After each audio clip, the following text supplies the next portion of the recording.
හිතේ සැනසීම තමයි මිනිස්සු අපි කොයි කවුරුත් මේ ජීවිතේ ගොඩාක්ම අගය කරන්නේ.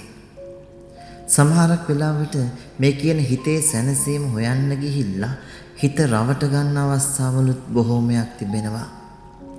ආධ්‍යාත්මික ජීවිතේත් අපිට මෙන්න මේ කියන යථාර්ථය සමහරක් වෙලාවට මුණ ගැහෙනවා. ප්‍රේමවන්තිනි, අපි අධ්‍යාත්මිකව සතුටු වෙන්න, අපි අධ්‍යාත්මිකව හිත සතුටු කරගන්න අපිවම රවට්ට ගන්න අවස්ථාවන් තියෙනවා. බලන්න අද දේව වචනය තුළ අපි ඇහුම්කන් දුන්නා පරිසිවරයාගේ සහ අයකැමියගේ උපමාව. මේ චරිත දෙකක් දෙන්නම දේව මන්දිරයට යාඥා කරන්න. දෙන්නම යාඥා කරන්න ඉන්නේ. හැබැයි යාඥා කරේ ක්‍රම දෙකකට. ඒ යාඥා කරපු ක්‍රම දෙක ගැන ස්වාමීන් වහන්සේ කතා කරලා මිනිස්සුන්ට ලස්සන පණිවිඩයක් දෙනවා. ඒ තමයි හිතේ සැනසීම අව්‍යාජව හොයන්නට ඕන. හිතේ සැනසීම අව්‍යාජව කරන යාඥාවේ ප්‍රතිඵලයක් වෙනවා කියන එක. ප්‍රේමවන්තයනි, බලන්න පරිසිවරයා ස්වාමීන් වහන්සේත් එක්ක කරපු ගනුදෙනු යාඥාවේ දෙවියන් එක්ක කරපු මේ ගනුදෙනුවේ පරිසිවරයාගේ මූලිකම චරිතය උනේ ඔහු මත පදනම් වෙච්ච යාඥාවක් මේක.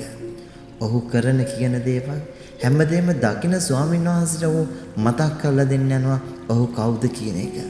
ඔහුට වැරදුනේ යන්නේ එතනයි. හැබැයි අයකැමියා එහෙම චරිතයක් නෙවෙයි. අයකැමියා තමන්ගේ සැබෑ ස්වරූපේ තේරුම් අරගෙන බොහොම යටහත් පහත් විදියට තමන්ගේ ඒ තියෙන අඩුපාඩුකම් එක්ක ස්වාමීන් වහන්සේව මුණ ගැහුණා.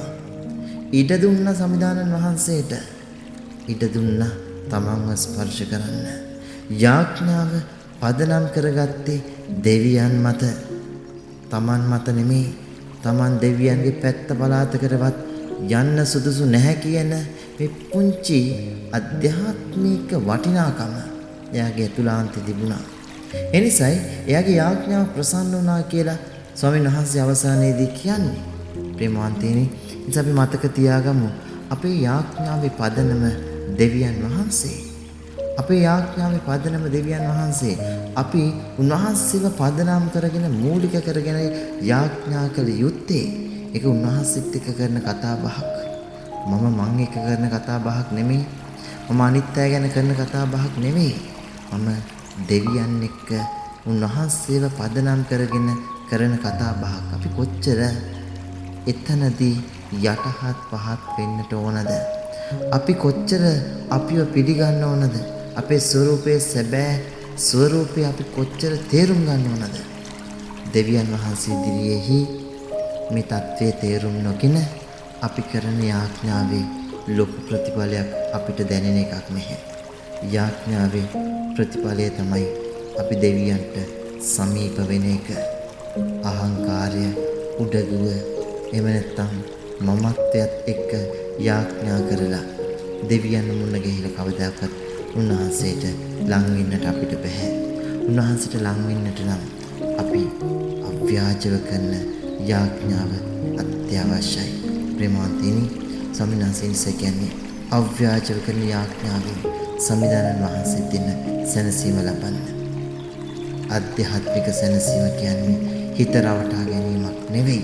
ආධ්‍යාත්මික සැනසීමක් කියන්නේ දෙවිතුන්ට අවංකව අපි කරන යාඥාව උන්වහන්සේට ඔප්පු කිරීම. අපි අන්නේ සැනසීම හොයලා අද දවසේ යාඥා කරමු. ජේසු පිහිටයි. හදවත සාමයෙන් සපිරේ ඔබ ඇත පැවතීමේ දිවිය පුරාමා. ඔබ සුරකී දැත්නත් කේවට කොටමා. මම ඔබ ගැන තිරලෙස සිටිනෙමි අදහා. ඔසවා යනසේ පැටවුණු